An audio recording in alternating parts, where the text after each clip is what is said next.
Var hocam. Tam 550 binlerle seni nereye göndereceğiz? Tıp fakültesi 14 bin. Kampüs. Hiçbir ücret ödemiyorsun. Değil mi?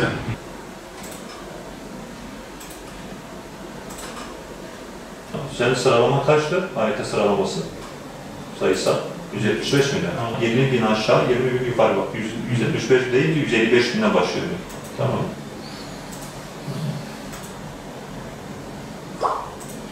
Evet değerli arkadaşlar, üniversite tercih dönemine girmiş bulunmaktayız. ÖYÜK'ün açıklamasıyla beraber 30 Temmuz 2025 yılında tercih kılavuzu yayınlanacak.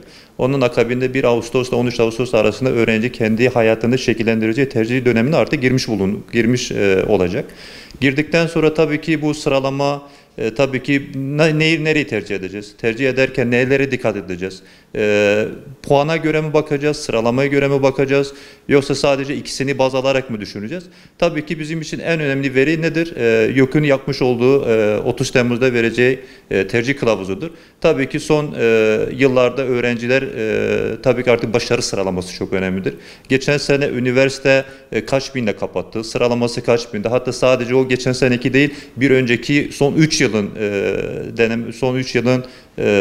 tercih kılavuzuna bakmak ve bununla ilgili de tabii ki uzman öğretmenlerinden, kendi danışman öğretmenlerinden bilgi almak çok önemlidir. Belki hayatlarında dönüm noktası olacak kısım işte bu kısımdır. Çünkü öğrenci kendi o üniversiteyi araştırmadan, üniversitenin kendi sosyal, ekonomik, kültürel yapısını incelemeden, o şehrin ulaşımını bunları incelemeden, bakmadan, araştırmadan tercih yapması onun gelecek aydına ciddi oranda kaygılandıracaktır, problem yaratacaktır. Daha sonra bunu değiştirmek istediğinde orta öğretim artık başarı puanı düşecektir.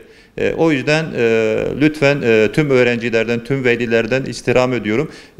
Profesyonel tercih rehber merkezlerinden alın. Şunu ben söylüyorum. Tabii ki öğrenci anaokulundan lise çağına kadar yaklaşık 12 sene eğitim, zorunlu eğitim olmasıyla beraber anaokulda saydığımızda 13 sene. Eğer bir öğrenci 6 sene okumuşsa yaklaşık 20 sene bu işe bir emek vermiş ve belki de son 2 yıl, 3 yıl özellikle LGS döneminde zaten ailelerin hiçbir hayatı kalmıyor. YKS'de de aynı bu şekildedir. Son yıl, 2 yıl bütün bilgi birikimlerini, bütün sosyal yaşamlarını tamamen öğrencinin programına göre ayırıyorlar. O yüzden bunu düşünürken gerçekten 20 yılını vermiş ve 20 yıldan sonra bir 5 yıl daha üniversite belki de 30 yaşına artık oturup meslek sahibi olacağını ve gelecek 40 yıl, 50 yıl, 60 yıl geleceğini şekillendirecek bir tercih sürecine giriyoruz. Şimdi tabii ki öğrenci başta tercih ederken o yüzden zaten ÖSYM açıklama yaparken 18 Temmuz'da sınav sonuçlarını açıklandı. 30 Temmuz'a kadar bir tercih kılavuzu yayınlayacağını ifade etti. Artı onun beraber yaklaşık 25-26 günlük gibi bir süre. Yani bu ÖSYM şunu diyor, aslında YÖK de şunu diyor. Diyor ki araştır, sorgula. Ondan sonra üniversitenin kendi internet sitelerine gir. Instagram'ından takip et, Telegram'ından takip et.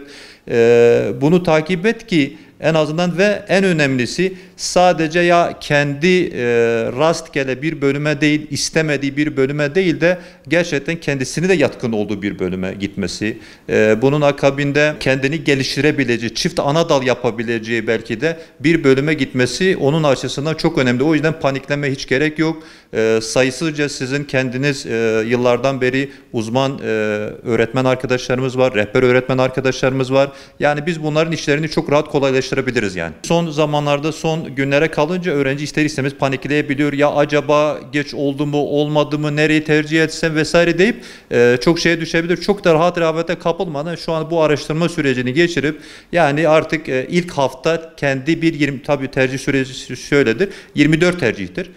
Bu 24 tercih kabataslak bir şeklini, şemasını öğrenip evet ben işte nerede okumak istiyorum? Ben İstanbul'da okumak istiyorum. Ben nerede okumak istiyorum? İşte Ankara'da okumak istiyorum veya ben kendi şehrime en yakın, kendi yöreme en yakın bir yeri de tercih edip o yörede böyle bir kabataslak bir tercih listesi oluşturulmaya artık zamanı gelmiş yani öyle söyleyeyim. Öğrenci şunu tavsiye ediyorum yani hayallerin peşine gitsinler. Gerçekten tabii uçuk hayaller dediğimizi kastetmiyoruz. Gerçek hayallerin ve kendisinin yatkın olduğu mesleği tercih etmesi. Sadece annem bunu istiyor.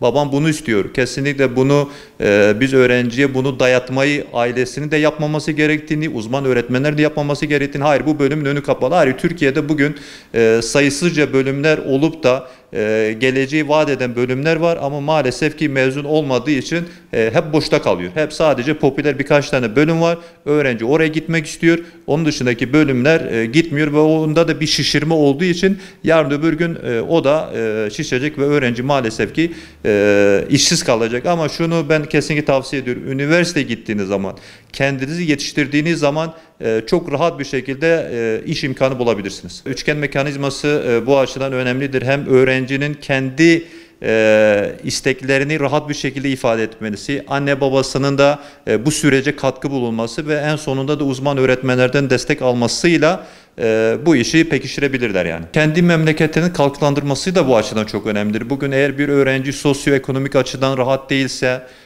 ondan sonra ulaşım problemi varsa, gideceği yerde eğer çok bir ne bileyim bir Ankara, İstanbul o gibi yerlerde popüler yerler yoksa ne yapabilir? Bence kendi memleketine veya memleketine yakın yerleri tercih edebilmesi hem sosyo-kültürel açısından hem kendi gelişimi açısından çok da mantıklı buluyoruz yani. Batman'da genel olarak çoğu yerlerimizde, Milli Eğitim'de, Batman Belediyesi'nde, belki üniversitenin kendi içinde uzman öğretmenler bu işi meslek edinmişler.